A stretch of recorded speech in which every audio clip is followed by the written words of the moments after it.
Okay, here we go. Let's wait for 2 minutes.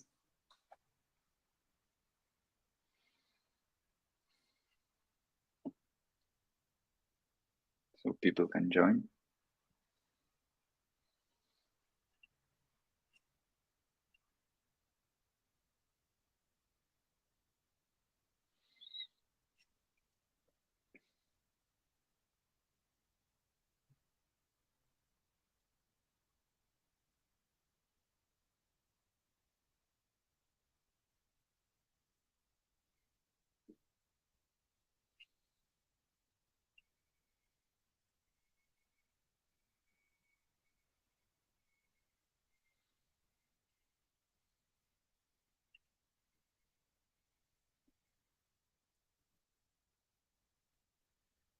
Okay, I think we can start. Here we go.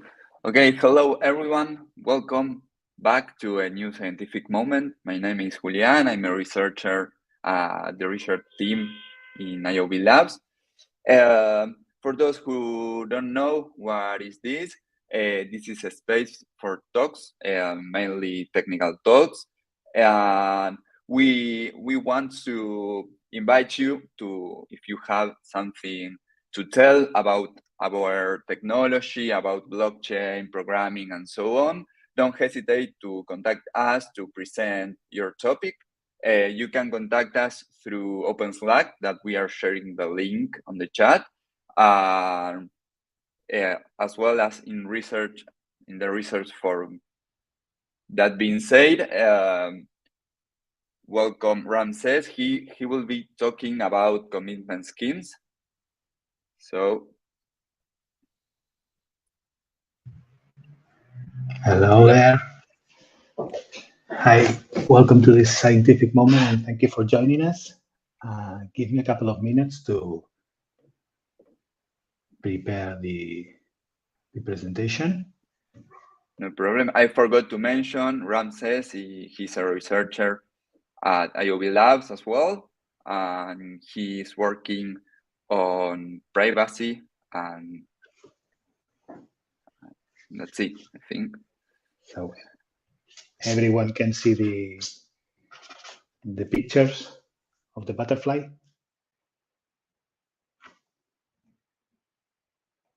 I think so. Well,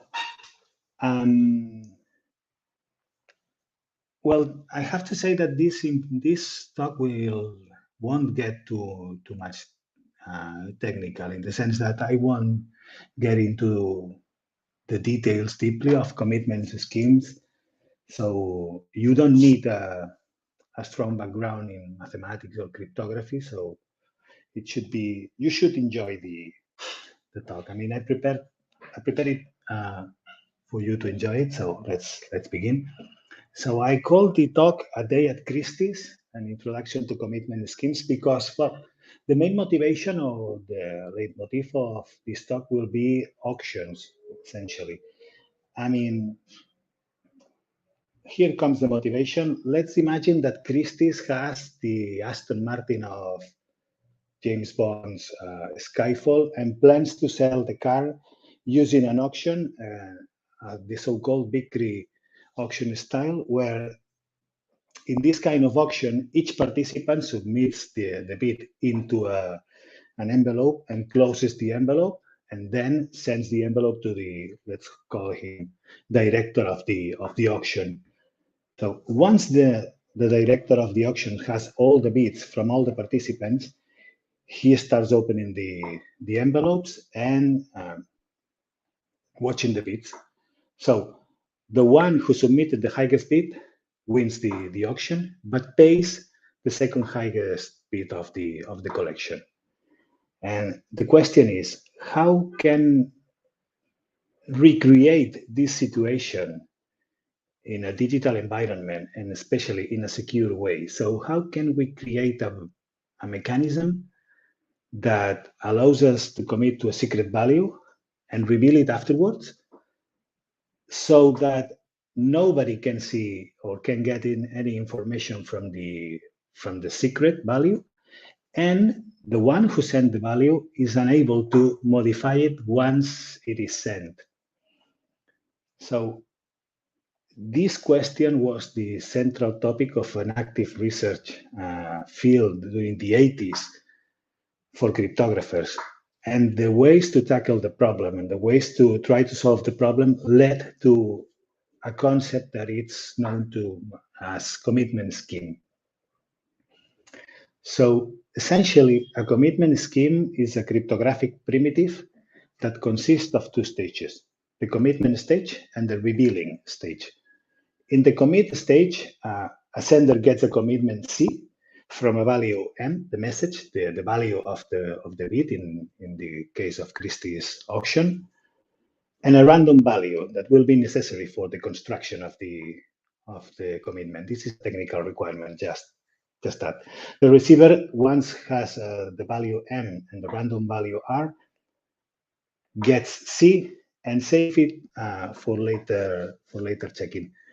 The second stage is the reveal stage, and in this moment, the sender discloses their value M, and a receiver can compute by himself a committed value C star and check whether C equals C star.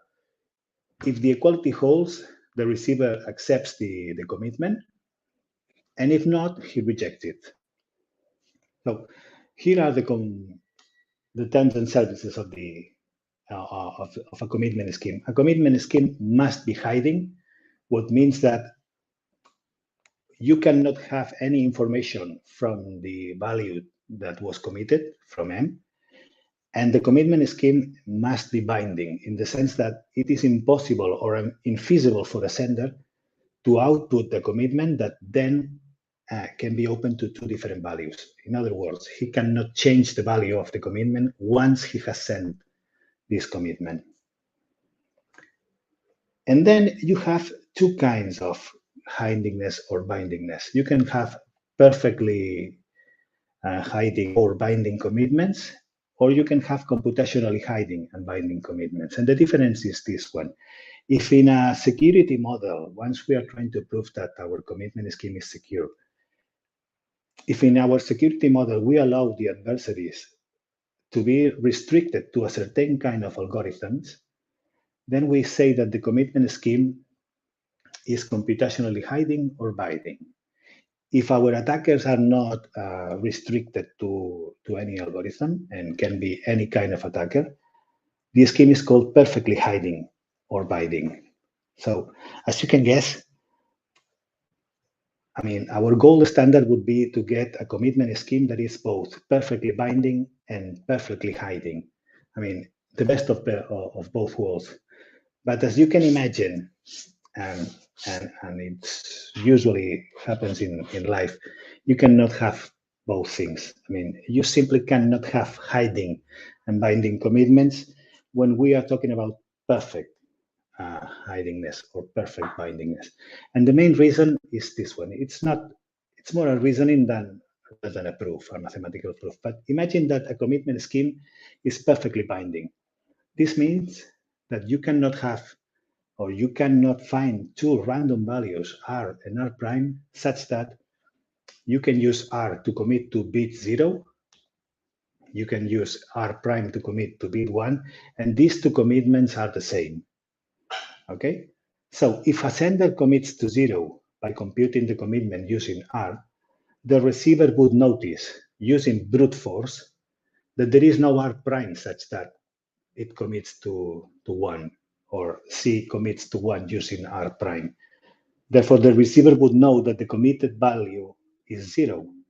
But if you can get some information from the value without the need to disclose it, then the commitment scheme is not hiding. So this is the main reason. So we have now somehow an abstraction of what a commitment is. We know the parts that compose a commitment and the requirements that a commitment scheme needs to satisfy. So it's time to create our own commitments, create our own commitment schemes. And you have two basic recipes. One of them will involve hash functions, and the other recipe will simply require a public key encryption scheme. So in our first recipe, we need a collision-resistant hash function H, and we define a computationally binding and hiding commitment scheme as follows. Once you get the message M, you commit to M using R simply by concatenating the random value R with the message and computing the hash. So once we want to, this would be the commit scheme, the commit stage. The reveal stage is the following. I mean, you have to reveal the value M and the random value R. And what the receiver does is checking whether the concatenation of R with M and then the hash agrees with the committed value C. Okay. The other recipe for the creation of a commitment scheme is using asymmetric encryption mechanisms, I mean, public key encryption. So the only thing that you need to do is to generate the key pair, the public key and the secret key, and then you have to delete the secret key. Otherwise, you could simply decrypt the committed value, change it, and encrypt it again. So to commit the value to M, to the message, one samples as required a random value R, and the only thing that you have to do to create the commitment is to encrypt the message using R and the public key. This would be the commitment stage.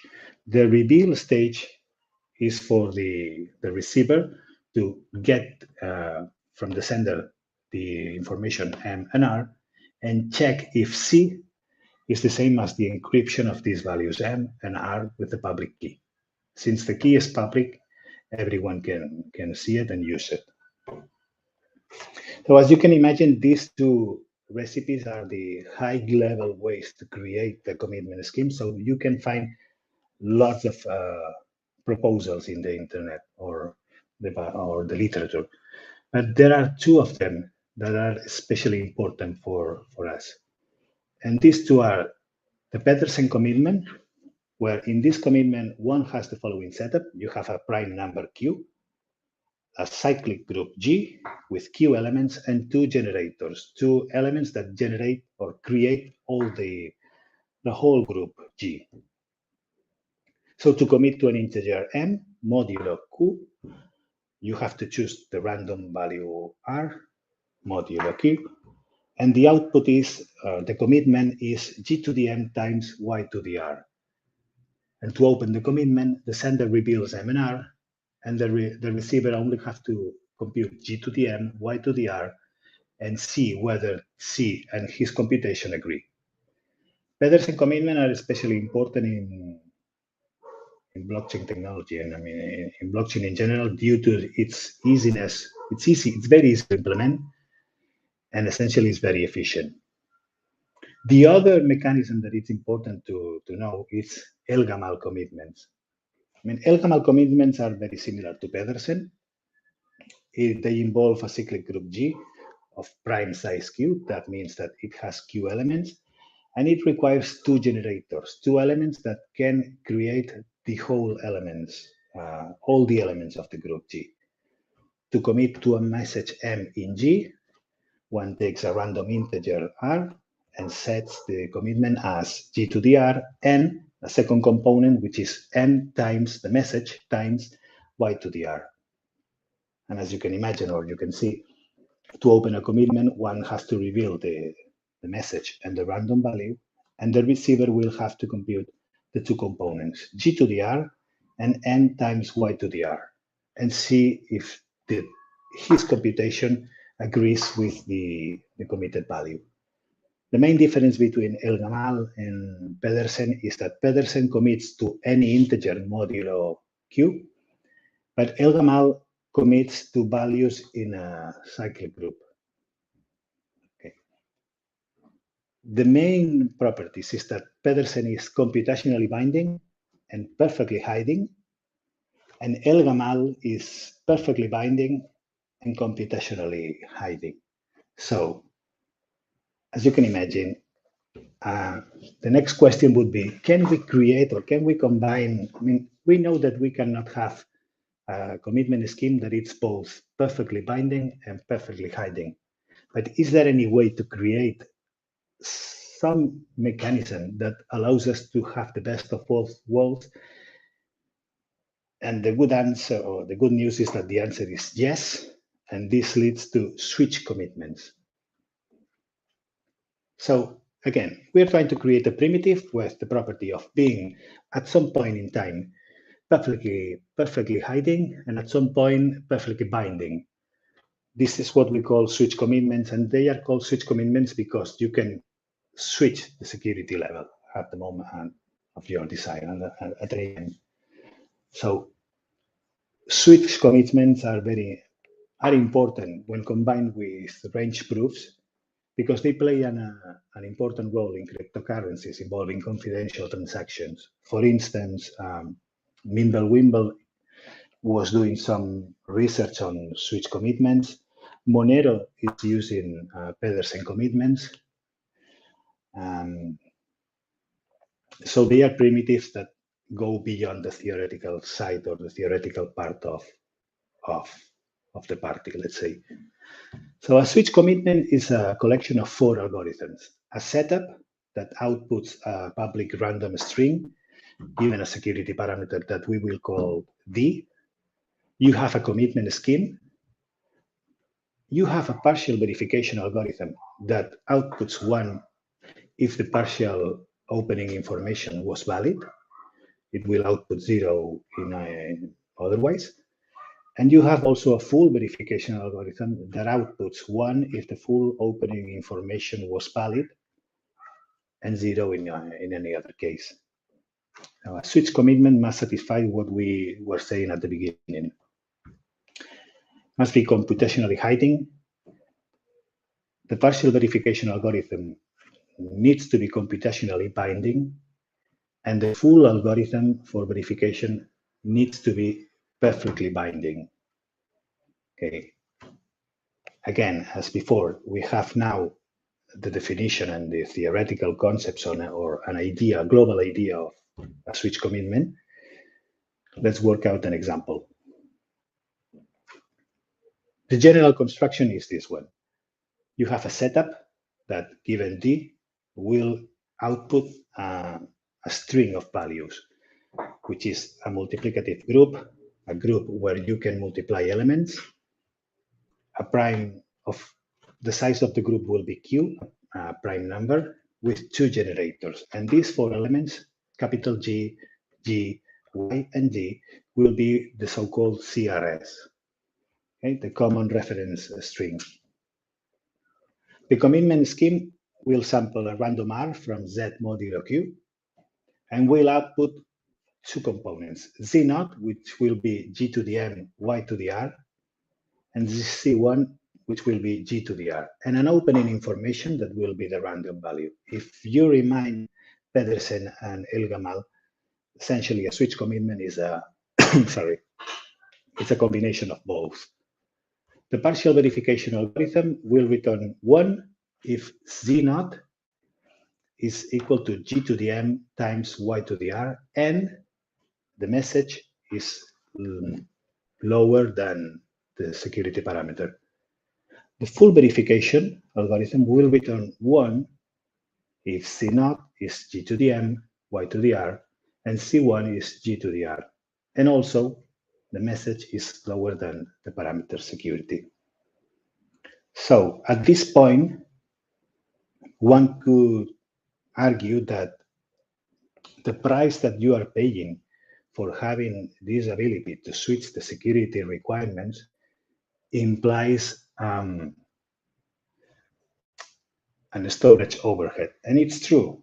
I mean, including the Elgamal component could imply a storage overhead, but we can overlap the problem with the following trick. I mean, you have to consider a hash function H and define R as R prime times the hash of the information that you provide with the switch commitment, G to the M, Y to the R prime, and the second component, G to the R prime, being R prime your random value.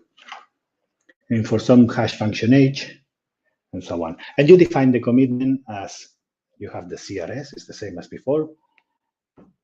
And the commitment to the message is G to the M, Y to the R. What we managed to do by defining R is to encapsulate the Elgamal commitment into the Pedersens. Now the opening information is R prime, and the only thing that needs to be done when performing partial verification is checking whether R equals to R prime times the hash of these values. And as I said, essentially, that's all what I wanted to talk about commitment schemes. Just as an important, well, as a note, commitment schemes, as I said, are becoming more and more important wherever you need privacy. For instance, multi-party computations or threshold signatures involve commitment schemes that used to be the Pedersen commitment. And that's all what I wanted to say about commitments. Any question? Okay, thank you very much, Ramses. Let's move to a question and answer section. If you have any question, you can write it on the chat or on the comments in YouTube.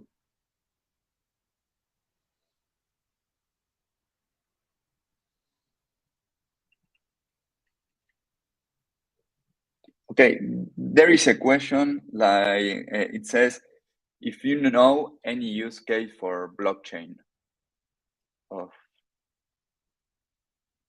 you are muted. Yeah. There. Yes, I mean, for instance, Pedersen commitments are being used when, or in most of threshold signature schemes. And also, when it comes to switch commitments, I know that Wimble was doing some research on switch commitments and how to use them. I know that Monero also uses Pedersen commitments. And the global idea is whenever you need some information that needs to be hidden and then for some reason open and in the future, you will use a commitment scheme. I mean, for instance, when talking about threshold signatures, participants need to share information between them in an insecure channel. And for checking, I mean, the rest of participants will need to check that the information was true or was true, essentially not coming from a malicious user. And this is what performs exactly a commitment scheme. Okay, perfect. Is there any other question? Let's see in the chat.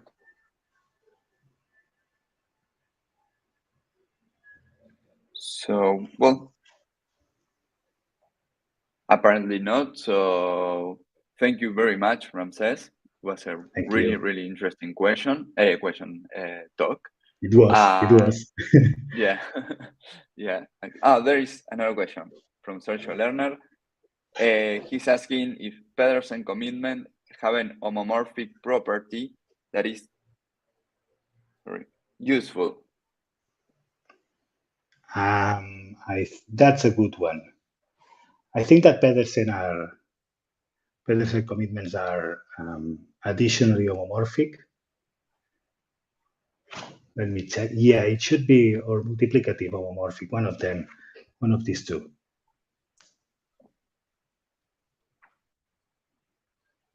Okay. So I think that's it.